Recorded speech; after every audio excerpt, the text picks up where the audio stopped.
Bonjour à tous et bienvenue dans cette nouvelle vidéo. Alors aujourd'hui, présentation d'une nouvelle machine, mais qui n'est pas forcément une nouvelle machine dans le sens où c'est pas quelque chose de nouveau, parce que j'avais déjà présenté la PS1. Donc ici c'est la PS1 première version, la PS1 FAT, que j'ai récupéré pour 3 fois rien. Parce que le lecteur de disque était HS. Alors du coup j'en ai acheté un autre. Je mettrai le lien, je l'ai chopé sur eBay pour à peu près 12 balles livré. Voilà, très très bonne livraison dans du papier bulle, enfin vraiment livraison nickel chrome, livraison en 48 heures, vraiment excellent. Donc je vous mettrai la référence du lecteur et la référence de l'article, voilà. Donc du coup, moi quand j'ai reçu ma PS1, la personne me disait que les CD ne pouvaient plus être lus, donc du coup j'ai démonté la machine et il se trouvait que l'écran de cet engrenage, si ça veut bien prendre le... voilà. L'écran de cet engrenage sur la gauche, là, de cette roue, il y avait 3 dents qui étaient usées, qui étaient cassées. Donc évidemment, eh bien, la vis sans fin tournait dans le vide. Et donc la lentille, à chaque fois, revenait à sa position initiale. Donc du coup, j'en ai acheté un autre. Et ça fonctionne très bien. Donc du coup, pour le mettre, c'est pas très compliqué. Vous avez juste besoin d'enlever le capot. Donc le capot est tenu par 6 vis. 1, 2, 3, 4, 5, 6. Voilà, ici, les 6 vis comme ça, cruciformes, totalement classique. Ensuite, vous enlevez le dessus qui s'enlève très facilement. Il n'y a pas de câble qui relie le capot à la carte mère ou quoi que ce soit. Tout ce que vous avez à faire ensuite, eh bien, c'est de placer votre lecteur. Alors, avant de le placer, il suffit de brancher quand même ce connecteur qui permet l'alimentation. Voilà. Hop. Vous mettez votre câble bien comme il faut pour éviter de le tordre, etc.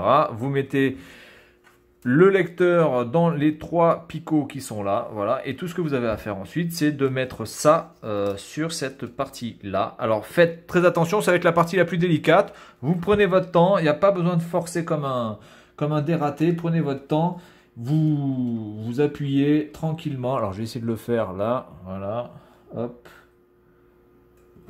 et voilà. Pas plus, pas besoin. Alors surtout ne pliez pas, parce que si vous avez le truc qui est plié, généralement, ce sera très très très mauvais pour le reste, parce que ça c'est la nappe qui permet de transmettre les données. Voilà, donc vous pouvez voir que ma PS1 a été pucée. Vous pouvez voir la puce qui a été ajoutée ici pour lire les jeux gravés. Donc ça fonctionne plutôt bien.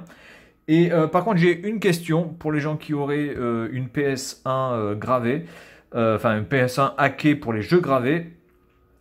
Par exemple, pour Dino Crisis 2, quand je mets le jeu, il se lance et ensuite j'ai un message d'avertissement qui me dit que la console a été modifiée et que donc par conséquent le jeu ne peut pas se lancer. Donc je voulais savoir si vous aviez une technique pour passer ce message qui bloque le jeu, ou alors est-ce que c'est définitivement impossible de pouvoir jouer à un jeu qui affiche ce message. Ça le fait pas pour tous les jeux, en tout cas Dino Crisis 2 ça le fait, mais par exemple Street Fighter, la collection des Metal Slug, Resident Evil 1, le 2 aussi je crois ça fonctionne bien, il n'y a pas de problème. Mais apparemment certains jeux ont la capacité de voir si votre console a été modifiée. Et donc du coup vous avez un message qui s'affiche et qui vous dit que vous ne pouvez pas, enfin qu'il faut téléphoner au support blablabla. Et donc le jeu est bloqué. Donc si vous avez une astuce pour pouvoir passer outre ce message et pouvoir jouer, eh bien faites-le moi savoir. Et puis si vous avez la certitude que de toute façon il n'y a rien à faire, le seul truc à faire, eh bien c'est de c'est de jouer en émulation, et que de toute façon je ne pourrai pas jouer à ce jeu, eh bien vous me le dites aussi. Comme ça, au moins ce sera clair et j'éviterai de chercher pour rien. Voilà, donc c'est tout pour cette vidéo, pour la présentation de cette magnifique PS1 première du nom. Vraiment qui avait de la gueule, qui est un objet absolument mythique. Puisqu'elle a renouvelé les jeux vidéo pour notre génération qui avait l'habitude de la Super Nintendo et de la Mega Drive. Ça reste une console absolument exceptionnelle. Et puis moi, je vous dis à la prochaine. Salut à tous!